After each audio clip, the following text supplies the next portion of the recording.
নমস্কার বন্ধুরা, আমার ভিডিওতে আপনাদের সকলকে স্বাগত জানাই। পায়েস খেতে আমরা সবাই কম বেশি পছন্দ করি, আর সেটা যদি হয় ছানার তাহলে তো কোনো কথাই নেই।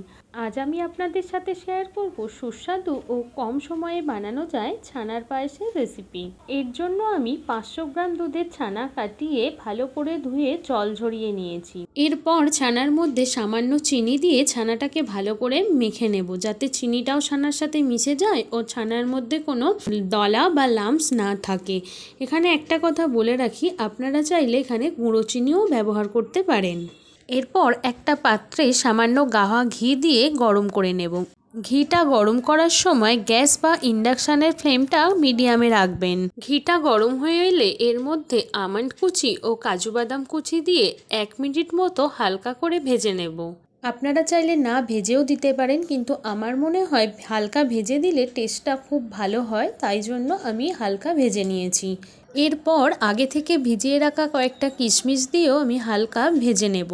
এরপর মেখে রাখা ছানাটা দিয়ে কিছুক্ষণ নেড়ে নেব। এতে ছানার কাঁচা গন্ধটাও চলে যাবে ও ছানার জল ভাবটাও কেটে যাবে। এই সময় গ্যাস বা ইন্ডাকশানের ফ্লেমটা একদম কমিয়ে রাখবেন।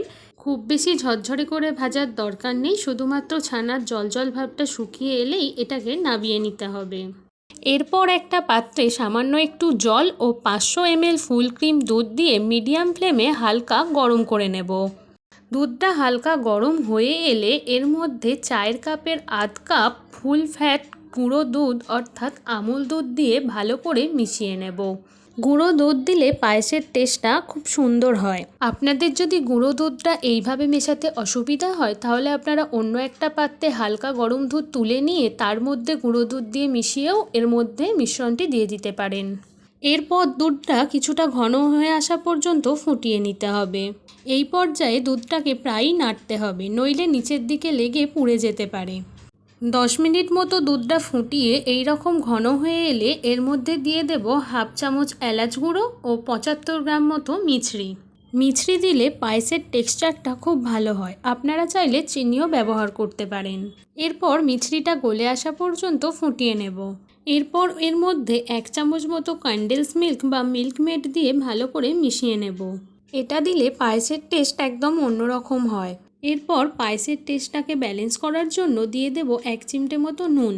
এরপর কাজু, আমন্ড ও কিশমিশ দিয়ে ভেজে রাখা ছানাটাকে এইভাবে হালকা ম্যাশড করে নিয়ে দুধের মধ্যে দিয়ে ভালো করে মিশিয়ে নেব।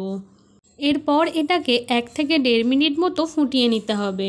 এখানে আপনারা দেখতেই পাচ্ছেন ছানাটা গরম দুধে দেওয়ার পরেও দুধটা কিন্তু কেটে যায়নি। আপনারাও এইভাবে করতে পারেন, তাহলে আপনাদেরও দুধ কেটে যাবে না। এরপর 1 চিমটে মতো কেশর দিয়ে ভালো করে মিশিয়ে নেব। কেশর দেওয়াটা পুরোটাই অপশনাল, আপনারা চাইলে দিতে পারেন আবার নাও দিতে পারেন। এরপর গ্যাস বা ইন্ডাকশানের ফ্লেম অফ করে পায়েসের স্বাদটা চেখে দেখে নেব ও সামান্য গ্রেট করা পেস্তা দিয়ে পায়েসটা ঠান্ডা করে পরিবেশন করব।